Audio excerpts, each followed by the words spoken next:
दिवसामध्ये आपल्या लातूर जिल्ह्यातील किल्लारी, बहादा, औसा, रेणापूर, चाकूर, मुरुड या पट्ट्यांमध्ये दुकाने, काही सिगरेटची दुकाने, गुटख्याची दुकाने, बार, घरफोड्या यांचं प्रमाण वाढलेलं होतं। त्या अनुषंगाने माननीय पोलीस अधीक्षक साहेबांनी स्थानिक गुन्हे शाखा आणि संबंधित पोलीस ठाण्याचे प्रभारी अधिकारी यांच्याकडून सगळ्या ह्या झालेल्या गुन्ह्यांचा आढावा घेतला आणि त्या अनुषंगाने हे गुन्हे थांबवण्यासाठी, त्याचबरोबर हे उघडकीस आणण्यासाठी त्यांना विशेष सूचना दिलेल्या होत्या। त्या अनुषंगाने स्थानिक गुन्हे शाखेच्या 3 टीम, औसा पोलीस स्टेशनची टीम, बहादा पोलीस स्टेशन टीम आणि बाकी जे लगतच्या जिल्ह्याच्या बॉर्डरवरचे जे पोलीस ठाणे त्यांच्या टीमा रात्रीच्या गस्त त्यांनी वाढवली होती।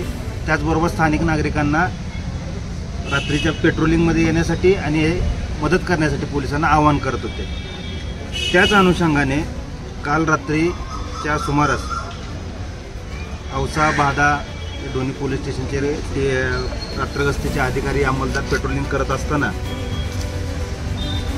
शिवली मोड व सिंधाळा येथे काही लोकांना जे आपल्या आव्हानानुसार आपल्याला रात्रीच्या गस्तीच्या वेळी मदत करत होते, काही लोकांनी 4 चाकी मालवाहू वाहन टाटा मॅजिक जे आपण म्हणतो ती संशयास्पदरित्या औसा तुळजापूर रोडवर मागे पुढे येताना आपल्याला दिसत होती सतत।